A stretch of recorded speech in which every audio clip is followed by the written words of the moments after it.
Sarah's sister is a pediatrician, I Oh. think, at Barberton Hospital. Okay. So Okay. this was Sarah's idea because her poor sister kept getting phone calls. from Oh, people, yeah, and she's nonstop. Like, can you guys Just answer these once and for all. Yeah. No, this is a great idea. So It's a great that's idea. why Okay. It really is. Yep. Yeah. All right, Great thank idea. you. the whole hour Yeah. will They look stylish, though. That's what matters, right? like biggest questions. Yeah. And they're putting them on the web. Oh, good. That's Yeah. perfect. So you guys can share that. Okay. Good. social. No, that'll be great. Sounds good. How are you feeling with my side effects? Good. Moderna. Yes. Yes. Everyone was afraid, and I'm like, no, I'm getting the Moderna. I did too. I had a pretty sore arm after that third dose, but All righty. First dose, it was the arm, and I felt fine. The second dose, So you want me over here, you said? like I said, I'm still, for some reason, it went after me. I'll disappear and Sarah will disappear. Okay. It was here, Ah. and I have. How are we going to do that? 1, 2, 3, 4, 5.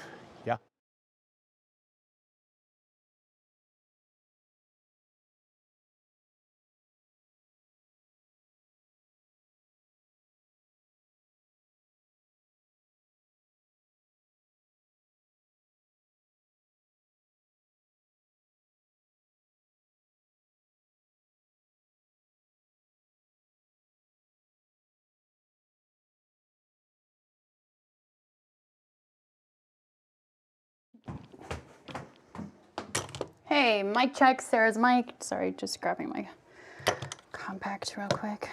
Thank you.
Welcome in, everybody, to a special Kids and COVID Town Hall edition of Front Row. It's good having you with us. I'm Jim Donovan. And I'm Sara Shookman. And as you can see, we have a very special friend of the show with us tonight to help moderate with our panel of doctors, our senior health correspondent, Monica Robbins. And we are very happy to have 4 local doctors with us to answer your questions about COVID-19 and children and the vaccine.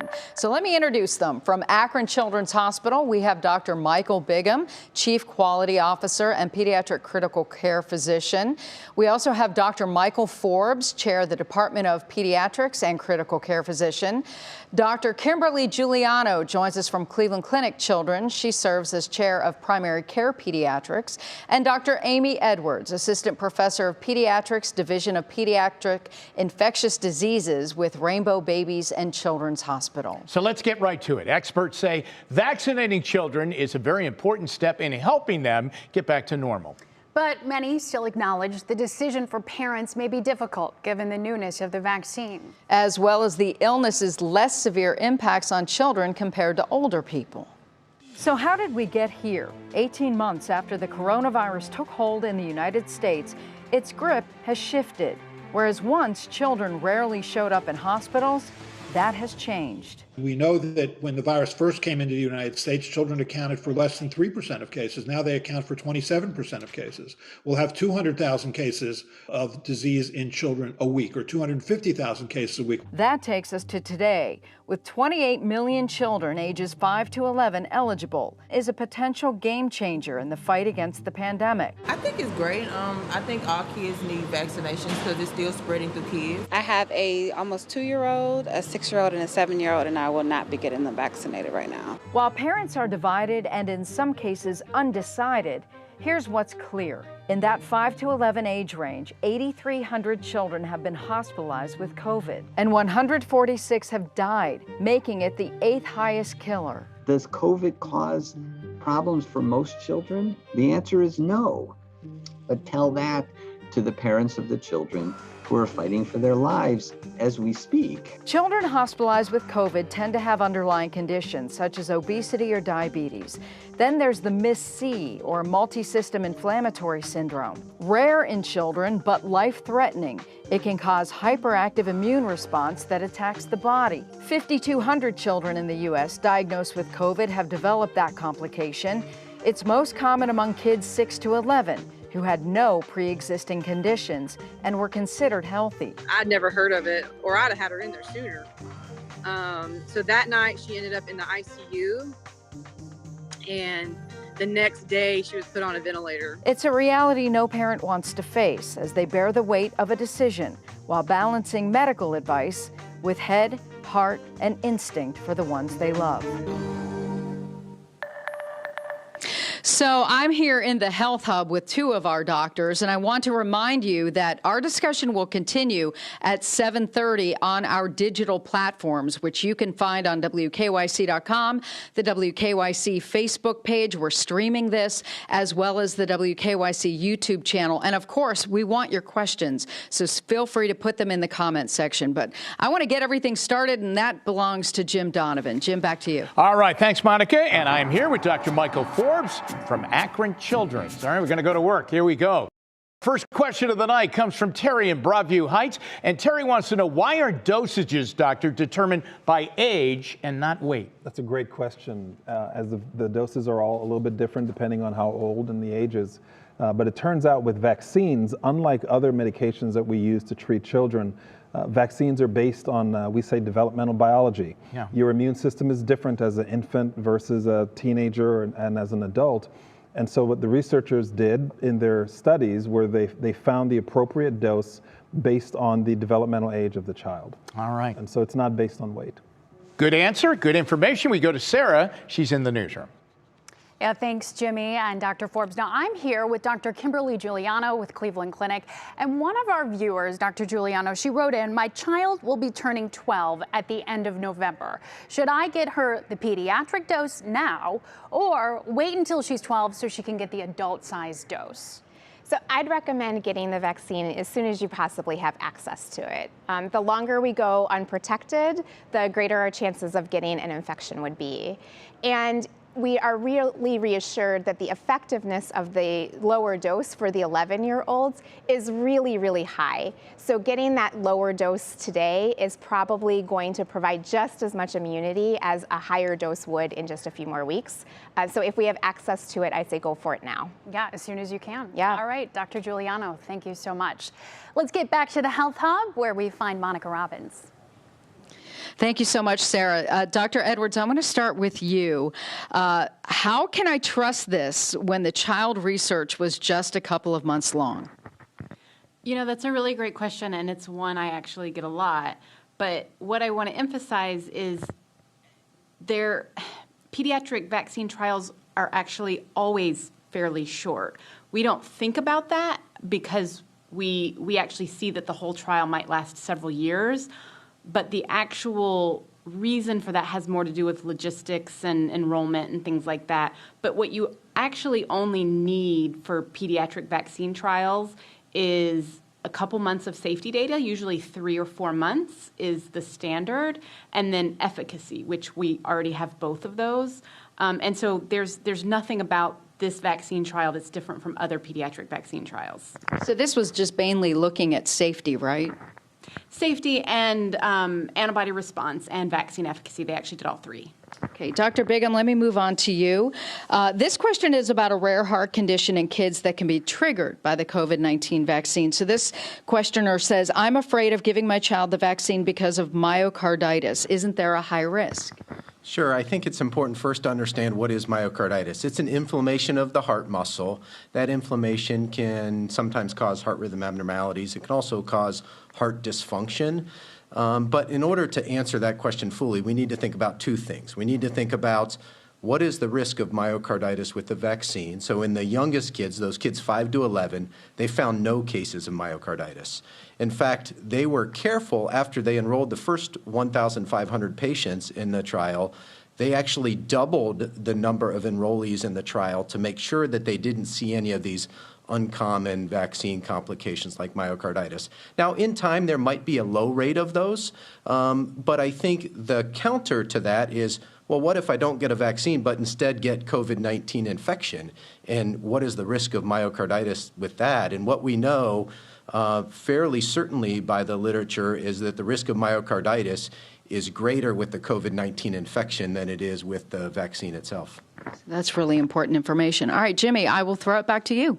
Thank you very much, Monica. And I am here with Dr. Forbes. Doctor, a viewer writes in and is worried about the length of time in which data has been collected. So they write in and say, I don't want my child to be a science experiment for a vaccine that doesn't have any long-term data. How can you say this is safe? Oh, that's a great question. It turns out the vaccine does what it does, and whatever effects happen from the vaccine happen fairly quickly within the first few weeks to maybe months.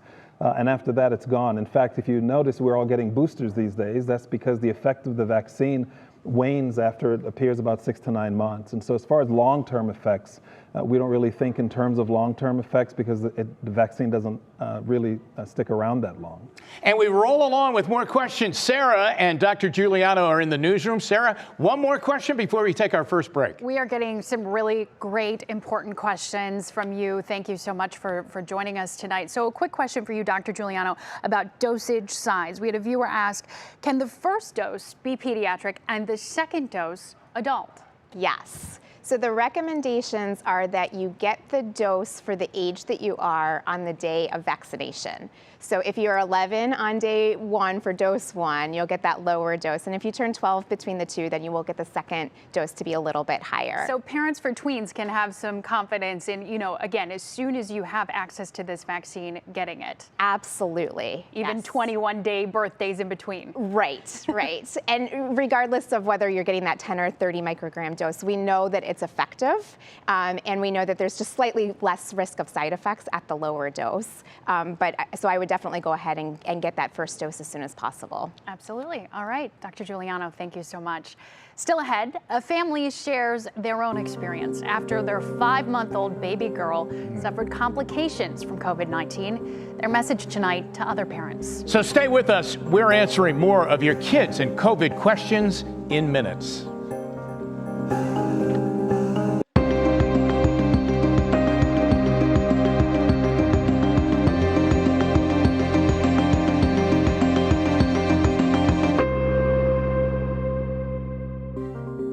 Front Row is sponsored by the Calvetta Brothers Floor Show. It's time to fall in love again with your home. Hey, are you tired of driving that same old car? Then get out of it today and into a new Kia during our early lease loan termination sale at Ken Ganley Kia. That's right, no matter how much you owe or how many payments you have, we want to get you out of it and into a new Kia at Ken Ganley, Ohio's #1 Kia dealer. Visit us at I-71 and Route 18 in Medina because I want to see ya in a Ken Ganley Kia.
Welcome back. While kids are typically thought of as a lower risk for serious cases of the coronavirus, those chances have risen significantly now with the Delta variant. And one Summit County family told us how the virus struck them and the complications that followed for their little girl.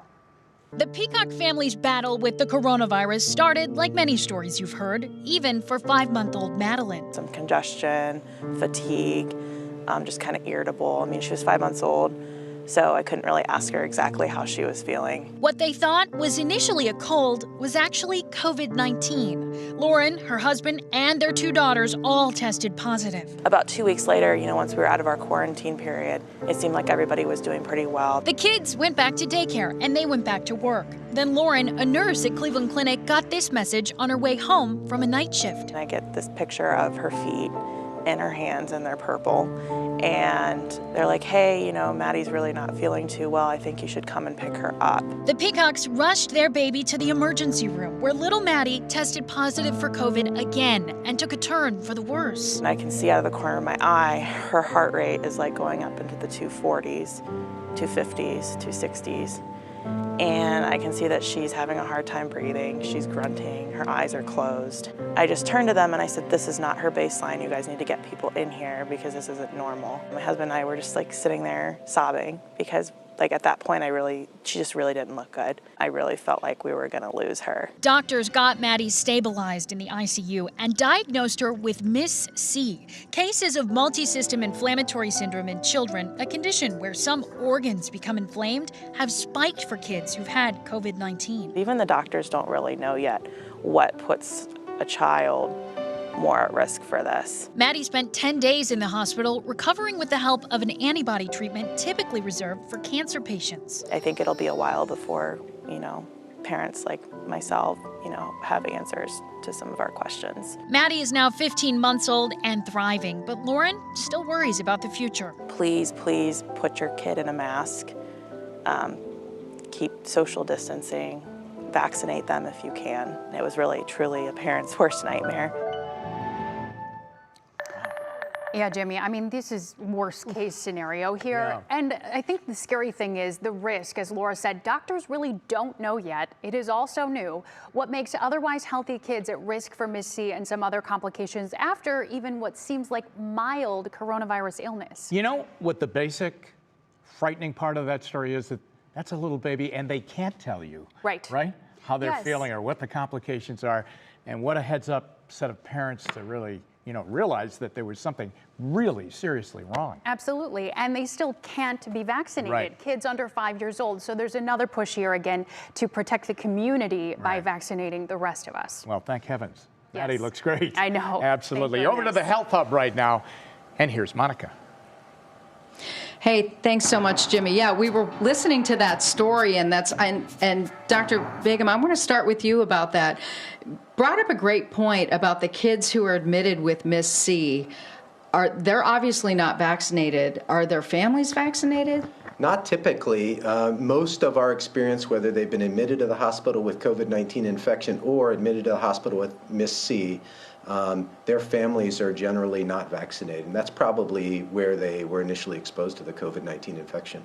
We have another question from Adriana from Amherst. She wants to know, what are the side effects with the vaccine in children? Because I think a lot of parents are really concerned about that. Sure. I'm a parent. I can probably agree with Adriana that we spend most of our days thinking about how to protect our children and keeping them well, and why would we knowingly expose them to something that would make them ill or maybe have a side effect of the vaccine. And I think there's two things to know. Number one, it's when children are having side effects of the COVID-19 vaccine, that generally means their body's mounting the immune response. That's what we want the vaccine to do. The side effects that we're commonly seeing are arm pain. That happens with lots of vaccines, including the COVID-19 vaccine. Very short-lived. It rarely lasts more than a couple days, often less than a day.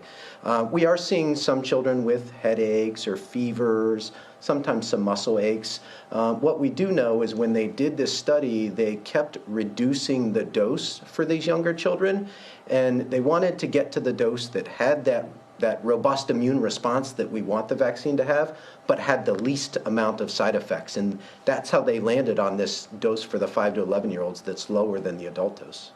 The other thing that's an issue, though, is a lot of parents are like, hey, wait a minute, what about the dosing for a 5-year-old compared to the size of an 11-year-old? How can it be the same, and how can it work for both age groups? Yeah, well, I think what we need to understand is how the immune system works. It's a fantastic machine, and what we know is that the immune system matures at a particular rate based on an age, and that may not necessarily coincide with how tall a patient is or how much a patient weighs, and it's really the immune system maturity that's really setting the standard about what vaccine dose is used. That makes a lot of sense. And I know a lot of people had said to me, Dr. Edwards, that my child had COVID, did absolutely fine. So my kid built the antibody response and now is protected. Why should I get my child a vaccine?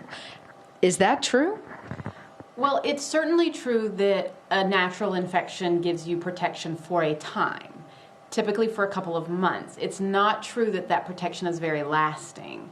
And so what we are urging parents to do is to still get their children vaccinated, because even with prior infection, kids are at risk for MIS-C, kids are at risk for long-haul COVID, and the vaccine protects from that. And so once your kid is recovered and back to their normal self, we still say that kids should get vaccinated if they've had COVID.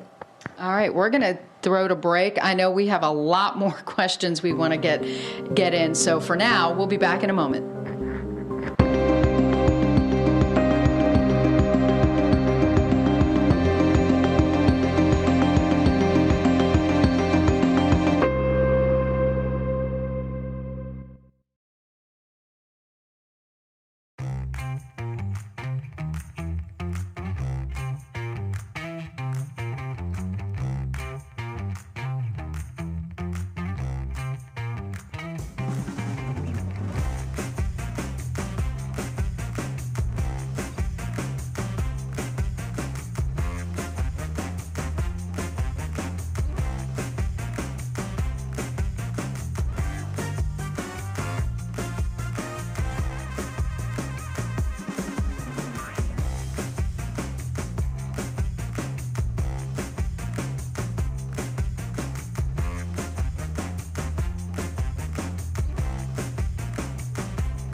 Welcome back, everybody, to our special Facts Not Fear, Your Kids in COVID Town Hall. Dr. Michael Forbes has been my partner here at the desk.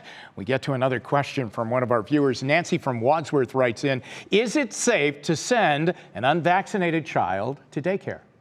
Well, we're in the vaccine era now that we know that COVID is a vaccine-preventable illness. We knew in the pre-vaccine era how to prevent infections in kids when they go to daycare. So now we know we need to wash our hands, keep our distance, avoid large crowds, and in the vaccine era, anyone who's eligible to be vaccinated needs to be vaccinated. And if those criteria are met, then I think it's okay to have your child go to daycare. Isn't it amazing? The first commandment is wash your hands. Just wash your hands. It has not changed. All right, back over to the newsroom right now. Here's Sarah. Oh, our favorite thing to hear from Monica. Every flu season and extra special during this pandemic for sure. All right, let's fit in one more question with Dr. Giuliano here from Cleveland Clinic. So Tina from Mayfield Heights is asking us, is there any guidance or concern for receiving this vaccine with the timing and spacing of other regularly scheduled vaccines for this age group? So it's absolutely fine to get other vaccines the same day you get your COVID vaccine or in close proximity, even on different days. When the vaccine first came out earlier this past year, out of an abundance of caution, the CDC said let's wait a few weeks just to make sure that it's okay. Sure. And now we know that it is okay. We know that these vaccines are safe, and we know that they're effective, and our other vaccines are effective too. So certainly any opportunity you have to vaccinate against COVID or any other vaccine, we certainly recommend doing that now and not waiting. Staying on that regular schedule at your appointments. Absolutely. All right, Dr. Giuliano, thank you so much. Well, our Front Row Town Hall will return right after this break.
Well, we want to thank you for watching this special COVID-19 town hall. And while we covered a lot of information, your questions are pouring in.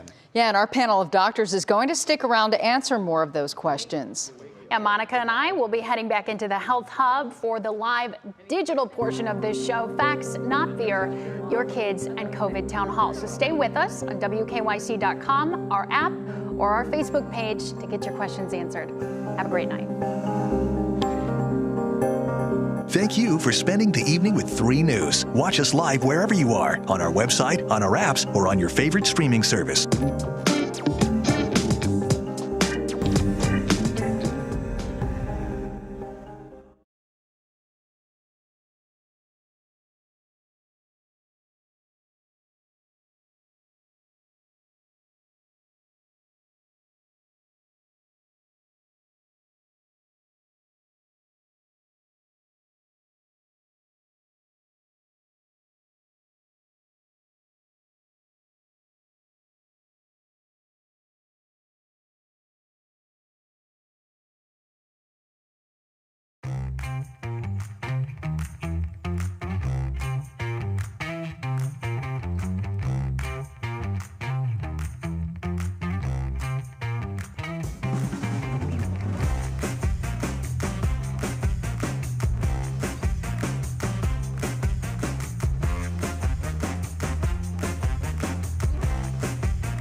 Hey, everybody, welcome to the digital portion of our vaccine, Facts Not Fear, talking about kids, the vaccine, and COVID. Of course, the FDA, CDC signed off on vaccines for kids 5 to 11 just recently. Dr. Forbes, I want to start with you because I've been having a lot of people, while we know kids 5 to 11 can now get access to the vaccine, what about the younger ones? Do you have any insight as to when they may be able to get vaccinated? That's a great question. I would ask Dr. Edwards. All right, I'll pass this along to Dr. Edwards. Yeah, so they're done with enrollment for kids 5 and under.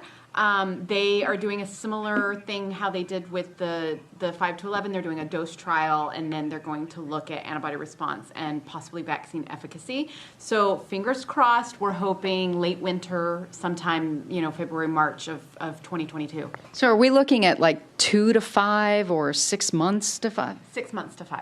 Wow, really? And because Moderna is, their age separation is a little different, right? Yes, I don't think they're going down to 6 months with Moderna. I think it's a year or 2 years. I don't remember. All right, I want to remind everybody, Sara is over here, and she is monitoring our web, essentially, and you can ask questions via Twitter at #3vaccine. You can also ask questions on our Facebook and our YouTube, and you can text them to 216-344-3300. You got anything interesting over there? I do. This is a great question I think maybe any of you would be able to answer. So Rachel in Maslin asks, how are doctors, pharmacists, and other experts staying educated and updated on these COVID vaccines? Who wants to jump in? We're talking to each other. There's a lot of data out there. So even within my department, we talk to each other. If I have time to go to a conference but somebody else doesn't, then we meet every Thursday in our department and we educate each other on the various things that we learned during that week. And then we meet with our colleagues from other departments and we talk. They tell me things that they've learned and I tell them things that I've learned. It is a rapidly evolving situation, but there are a lot of us and we work together very well. I know you have small children and you have a 5-year-old. Yes. And a lot of parents have asked me, how do I talk to my 5-year-old about this, and how do I prepare my child for this? What are you doing with your own child? And more importantly, are you going to get your child vaccinated? My child is getting vaccinated on next Saturday. I'm very excited. And basically, she knows about COVID. I mean, she's watched me go through this, or I'd rather say she's watched me be absent at home while I've dealt with this in the hospital.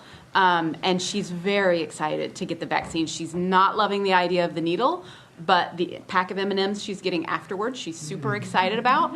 And you handle it like all the other things. My kids get the flu shot. They have to get shots for school and for health. And kids sometimes have to do things they don't love to do, but we're parents and we have to do what's best for our kids.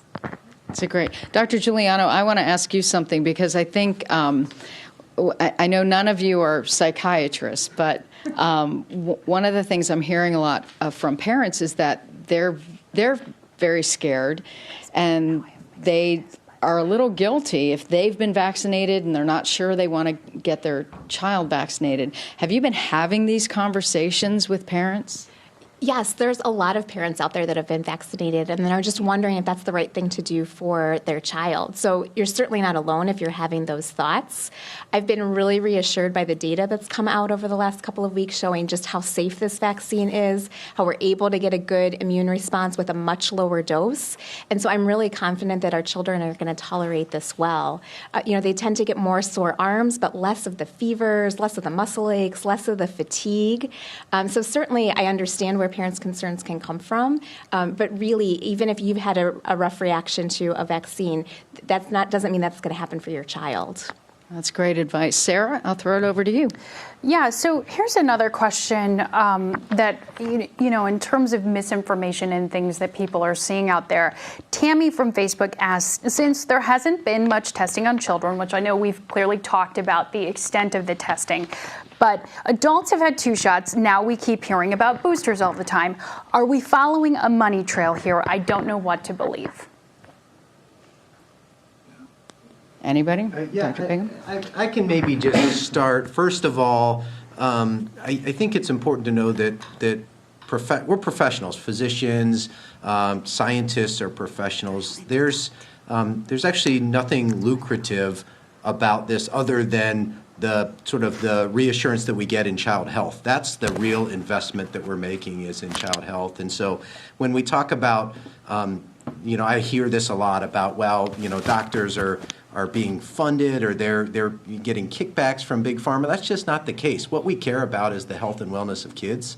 And the health and wellness of kids, any strategies that we have that can help us keep kids healthy. We get paid when kids are in the hospital, but we get charged, we get emotionally committed when we can keep kids out of the hospital. And this is one of those strategies that we know we haven't had it at our hospital. For example, at Akron Children's, we have not had a single patient admitted to the hospital with a COVID-19 infection who has been vaccinated. So practically speaking, the more of those kids that we can get vaccinated, the fewer of those kids that will end up in the hospital with COVID-19 or MIS-C. And how concerned are you now that we're going into cold and flu season and we still have a lot of kids who may not be vaccinated? Dr. Forbes, I'm going to throw this one at you. Sure. Yeah, I think at this point, it's a vaccine preventable illness. And so the more of the community that gets vaccinated, the higher our level of community health. And so just like we would with any winter season, there's some concern about rhinovirus, RSV, and of course COVID, but we know how to prevent this. And so whether it's COVID or rhinovirus or RSV, we know the basics in the toolkit, right? Wash your hands, keep your distance, wear your mask. And when it comes to coronavirus, getting vaccinated makes sure that you create this bubble of protection in the community. And so, yeah, they're going to be there, but we can be ready now. And so I think that's the message, is we can protect ourselves now. Sarah? Yeah, we've gotten some really specific questions. Thank you. Just talking to our producers here. Here's one. Obviously, people can go to their own pediatrician and ask specific questions as well, and we encourage that. Anne from Middleburg Heights is asking, if a child has von Willebrand disease, a blood clotting disorder, should they receive the COVID vaccination? There really is not a medical condition that is a contraindication for the COVID vaccine in children. The only thing that I would tell parents is if you want to ask about your specific medical problem, then you want to talk to the specialist or the pediatrician who's managing that specific illness. And the only case that I would have any hesitancy about is a kid who has multiple severe allergies to drugs and other vaccines. Outside of that, I would be more concerned about how bad the child would do with COVID than with the vaccine. Agreed. Sarah? Yeah, one other question. I know Dr. Giuliano and I were talking about this a little bit with the schedule of vaccines earlier in the show. Here's a specific question. Casey on Facebook is asking, what about the flu shot and the COVID shot? Can they get those? We know that's always popular in the fall. Can you get them at the same time? You absolutely can get your COVID vaccine and your flu vaccine at the same time. And it's really recommended that you do if you have that opportunity. Delaying either one of them, right now you're playing a little bit of a gambling risk, right? Because flu's not here yet, but it likely will be here relatively soon. COVID certainly is here. And so if you're choosing one over the other, we don't know what you're going to be exposed to in the interim, right? So, and it's definitely safe to go ahead and get them at the same time or in close proximity to each other. I've had a number of parents say now that they're available, they're kind of hedging toward, I want to wait a couple of weeks until everybody else gets their kids vaccinated to see what happens. We've got the holidays coming. What is your advice to those parents who just kind of want to do the wait and see thing? I guess my advice would be, using the holiday example, is that's all the more reason to get it sooner rather than later. We know that people travel around the holidays. We know there's often family gatherings, and that would be the best time to have your child fully protected. I think waiting and seeing really just puts you at risk for that interim period until you've been fully vaccinated. And I think conversely, getting a vaccine soon gets you to that point of immunity more quickly. Sarah? Yeah, absolutely. So one question for Dr. Forbes here. Misinformation is another topic we want to discuss. Parents have been bombarded with information, and sometimes when you go looking, you get more even than you had hoped. What can people do to find accurate information? Yeah, wow, that's a great question. I think one of the things that we've struggled with maybe from the very beginning of the pandemic is around misinformation. And so I tend to focus on reliable sources that I've been dependent on really throughout my education. And so the CDC, the World Health Organization, those types of agencies that study disease on a regular basis is where I begin to get the facts. And we had a question earlier about misinformation and where you get your information. I actually seek out sometimes some of the misinformation to get a sense of what's out there so that we can combat that. And when you've been misinformed, it's not a good thing. But again, the facts are there for the CDC, from the CDC, the World Health Organization. Again, two really terrific sites to get the facts, and then you can go from there. Monica, if I can just add to that, I think you used a key word there. As you said, you go, Dr. Forbes, to sources that you trust, that you have experience with. And sometimes those are written sources like the CDC, but other times it's pediatricians, right? I think I'm a parent. I know that I'm a pediatrician also, but I know that I trust my child's pediatrician. And I think when families are uncertain around their child's health decisions, I would really encourage them to have a frank conversation with their pediatrician or their healthcare provider, because we have a patient-doctor trusting relationship, and you can get those questions answered, and presuming that you trust your pediatrician, you can get another source that you feel confident in. We're getting a lot of questions about weight. And this one question came in that she has a 10-year-old who is 5'3" and 125 pounds. And she doesn't understand why this child should only get a pediatric dose. And one of the questions is, so why is that? And also, is it possible for them to get the pediatric dose first and then maybe an adult dose second? I think any of us could take it. So I'll take it. So it's to do, people think that medication should be weight-based dosed, and it should be. That's normal. But when you think about vaccines, it's a little different. So with medicine, like antibiotics, I'm an infectious disease doctor. I prescribe antibiotics. You want the antibiotic to get all over the body so that it can find the source of infection and kill it off. That's why we have to do weight-based dosing, because it depends on how much weight I'm distributing that antibiotic over. But a vaccine's different. It's not a medicine. What I need to do is stimulate the immune system. That's not weight-based. That's immune-based. And so it has more to do with where the child's immune system is in development than it has to do with what their weight is. And I think one way to really think about this is think about your flu shot. We don't have separate flu shots for very obese adults, do we? But we do have a different dose for older people whose immune system isn't working very well. And we have different doses for very, very young kids, because it has more to do with where your immune system is in its development than it does with your body weight. And so it does not matter height, it does not matter weight, it matters age. That is the best explanation I've heard in a long time. Sarah? Absolutely, and I'm so glad we touched on that, because it is a theme. Jennifer on Facebook was just asking very similar questions all around that weight issue. Another theme I keep picking up from a lot of our folks who are with us online right now, this idea of natural immunity. What does it mean to have natural immunity? Donna is asking, Teresa and Amherst asking, a 6-year-old public school child who had COVID this year, should they still get vaccinated? And maybe if you could kind of answer both of those questions at once for us. What natural immunity is, what it looks like, and maybe how long-lasting it is, and who needs to be vaccinated as a result of it. All right, so natural immunity is, well, it's the same as being vaccinated. I don't know how else to explain it. When you get exposed to a virus, your body processes that virus, breaks it down into these little proteins called antigens, and then the immune system reads those antigens and builds antibodies against it, and then you stimulate this whole crosstalk between different types of cells, and you build proteins and you kill a virus. That's from a virus you get infected with.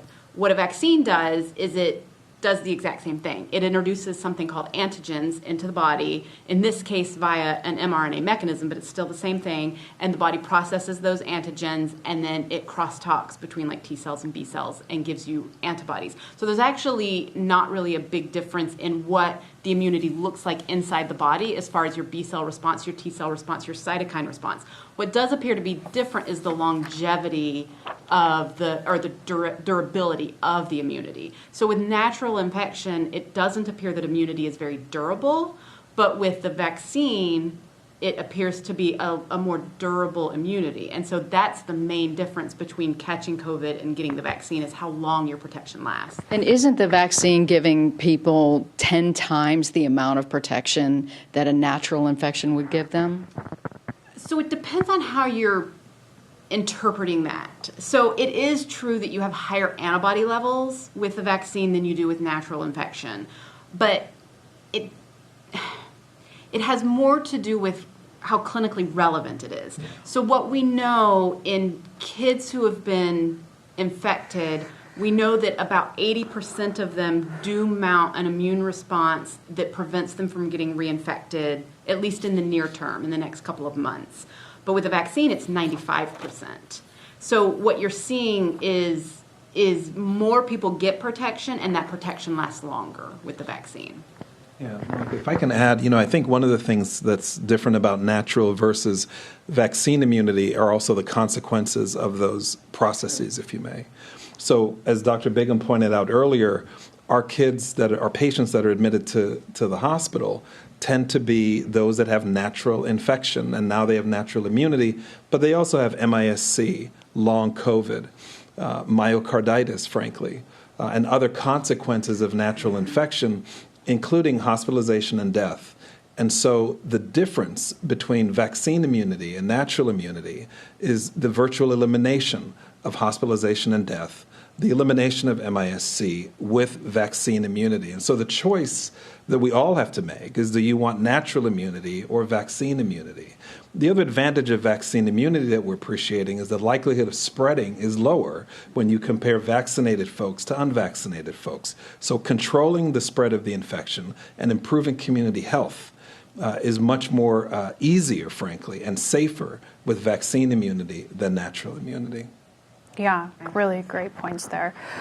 So one of the questions we're getting, is from people who are looking for appointments. So we do want to remind everyone, we're taking your questions if you text them to us at 216-344-3300. Also, if you text the word kids to that number, again, that's 216-344-3300. We will send you back an updated list of hospitals, stores where you can schedule this COVID-19 vaccine appointment for your child. And one good question I thought we got was, when is the best time to get them vaccinated? I think we've heard the theme earlier tonight is as soon as possible, but people are asking, what about a Friday? Or, I think the thought is, maybe are we worried about side effects, worried about maybe a little sleepy kid that might take a few extra hours on Saturday morning to recover? Yeah. So you certainly could think about doing it on a Friday or Saturday to minimize those chances. What is really great about this, though, is that we know the most common side effect for kids is arm soreness and swelling. And the issues like fever, fatigue, muscle aches, those are much less common in the 5 to 11-year-old age group than they were in the 12 and above. So the chances of a younger child having some of those side effects that might keep them out of school is a little bit lower. So I think that's why we can easily say, if you have access to the vaccine on a Tuesday, go for it. If you want to wait till a Friday or a Saturday, there's absolutely nothing wrong with that, but I wouldn't wait 3 weeks to get that Friday or Saturday appointment. How many of you have seen 5 to 11-year-olds who've had COVID and have developed long haul syndrome? Of course, Dr. Edwards, because you have a clinic now for kids. What are you seeing with kids specifically with long haul, like the types of symptoms? Right. So, as I've said before, the majority of kids who get long haul COVID are teenagers, but we do have a sprinkling of kids who are under 11 who get long haul COVID, and they're dealing with the same things that the teenagers are dealing with. So we're talking about fatigue. We're talking about severe shortness of breath, inability to play soccer or sports or whatever, headaches, new onset migraines, severe gastrointestinal upset. I have kids that are 11, 10, 9 who can't eat. They've lost their appetite. They're losing weight. They're struggling with loss of smell and taste, and it's unpleasant. Extremely hard to watch. Are you all concerned about the long haul symptoms, that how long they could potentially last, and if any of these are permanent, because we just don't know? I'm extremely concerned. So the only thing I have to compare it to is chronic fatigue syndrome, which is a syndrome we don't know a lot about. But if you look at the literature on chronic fatigue syndrome in children, on average, these kids were sick for 2 to 3 years before they had, and not all of them have full recovery. And some kids end up bedridden with feeding tubes, and long haul COVID terrifies me, quite frankly. And a vaccine could prevent that? Absolutely. Yeah, again, the impact of vaccine immunity is a lot of these downstream effects of natural infection are virtually eliminated. And I think that's the strongest argument in my mind to getting the vaccine and getting it early. I mean, you can have natural immunity, and lots of folks who have natural immunity have no symptoms. But again, it's a gamble. And I think if we want to reduce these long-term consequences and stop the spread, the vaccine is the way to go. One question we've been getting, again, we talked a little bit about parents having to make tough choices for their kids, when they're the right ones. But this viewer says, my child is terrified of needles and can't even watch on TV when they're seeing these shots given. Getting regular shots is a nightmare. How do I do this? How do I talk to my kid about the importance of it? And again, I think in this age group, we're talking 5 to 11-year-olds. They've been living with some of the realities of COVID in school and unfortunately in remote school for some of this time. How do you talk to them about the importance of this? I think it's important that we talk to them about how we can get back to what is a more normal life for them, right? You'd be surprised how much insight, we think 5 is pretty young, right? But how much insight and remembering of the past that they had, and they want to get back there too. We all want to get back there. Yes. They want to get back there too. And so I think that regardless of how old your child is, whether they're 5 or 15 or 25, having open and honest discussions about why we think this is the best thing for them, asking them what they think, and if they're having questions, being there as that reliable resource for them too. And so if a child feels that they've been heard and feels that they've been trusted, it's a little bit easier for them to accept it. It doesn't mean that a shot necessarily feels good or that they're necessarily going to be excited about it. But if they understand the why behind it, they're much less likely to be scared around it and feel supported, even if it is something that they would rather not be doing.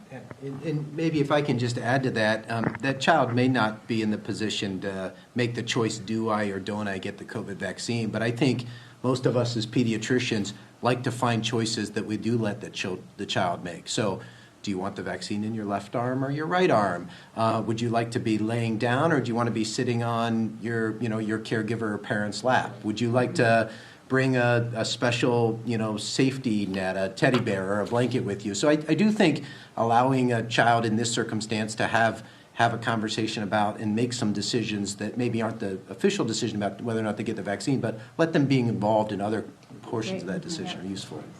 Dr. Giuliano, you talked earlier about the flu shot and the COVID vaccine, that we know you can get those at the same time, but we had a question about other types of childhood vaccines, the MMR, the Tdap shot.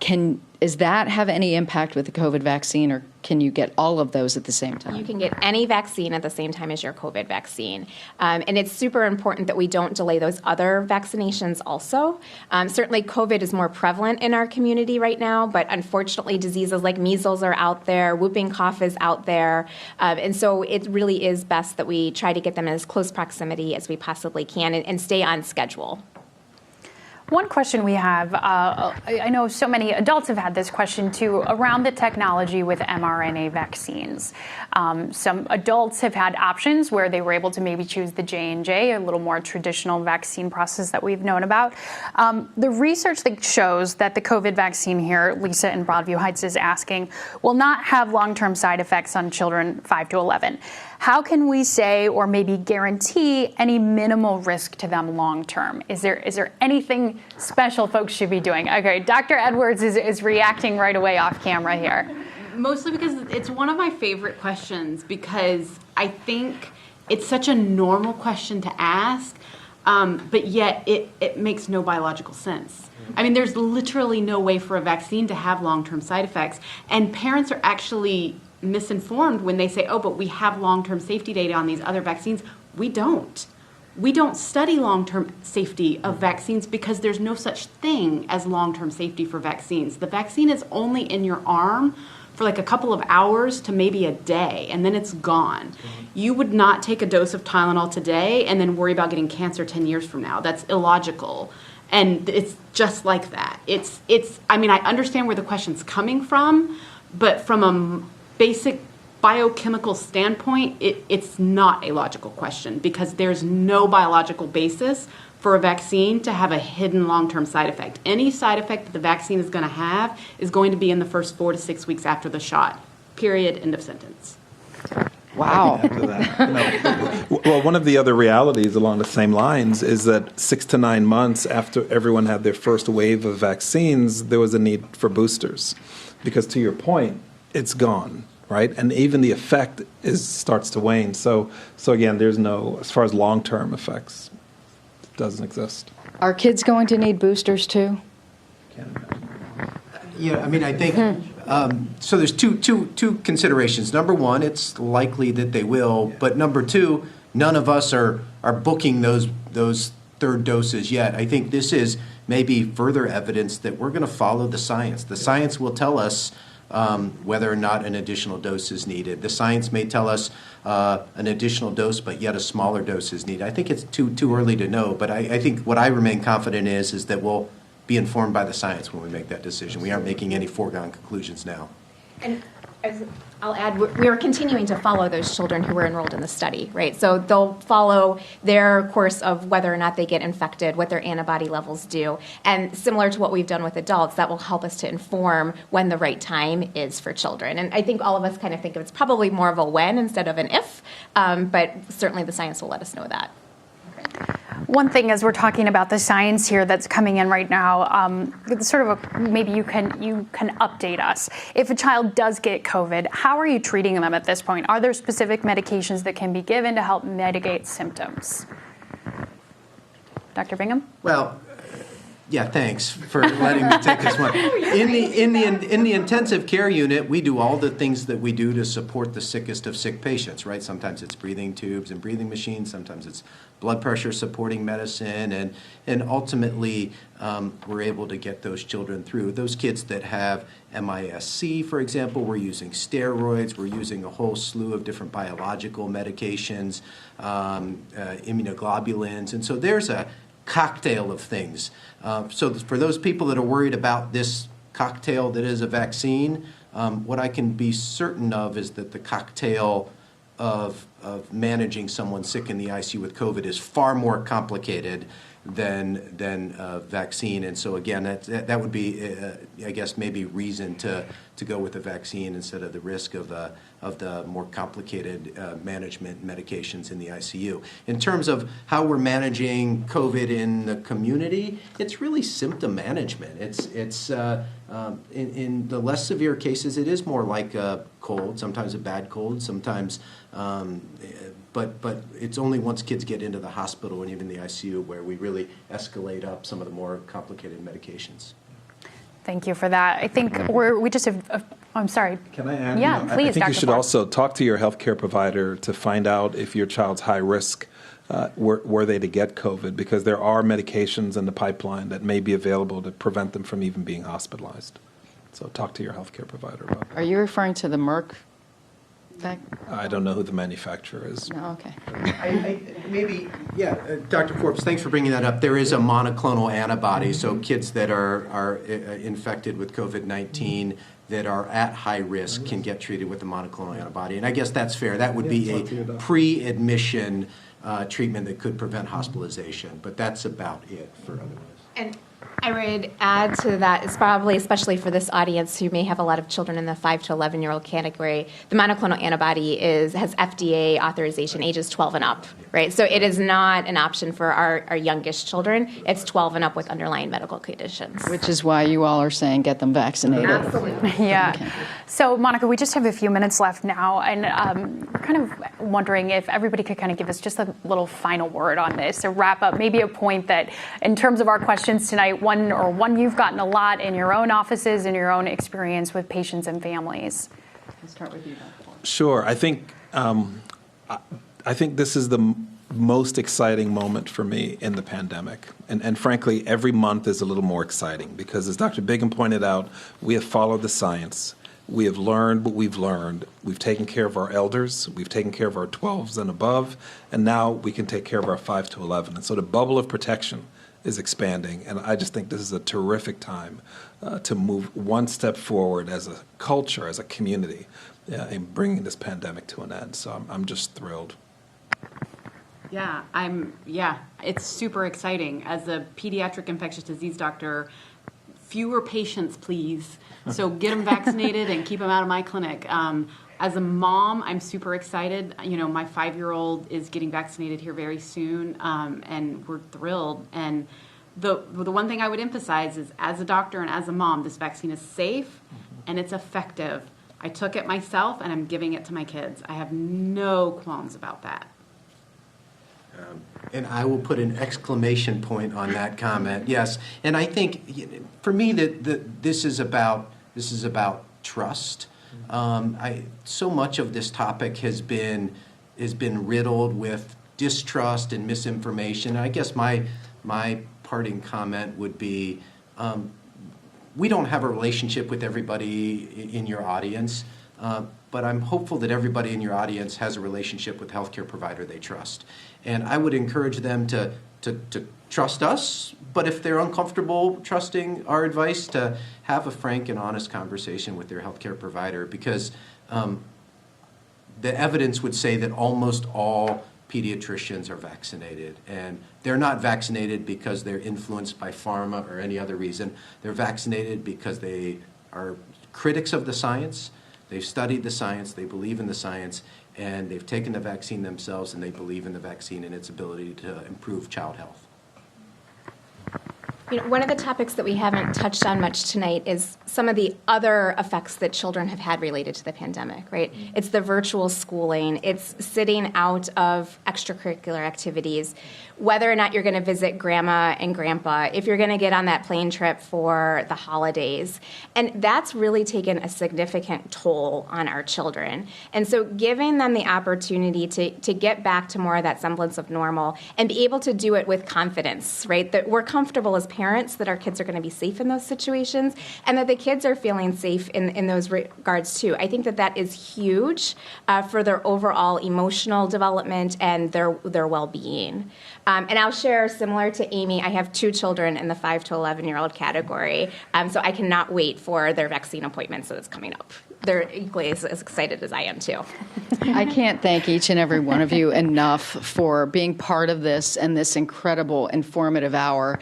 And I just want our audience to know, if you're watching live right now, this will be archived so you can share it. You can go to any of our digital platforms for WKYC and find it and share it. And we hope you do that. And more importantly, we hope you reach out to your pediatrician and have that conversation. Sarah, I'll give you the last word.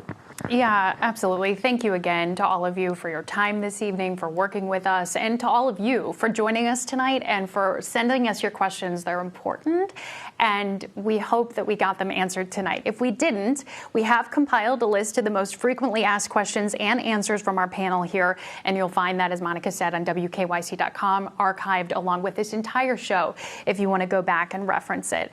But we thank you so much for joining us tonight for this special edition of Front Row, and we will see you again tomorrow.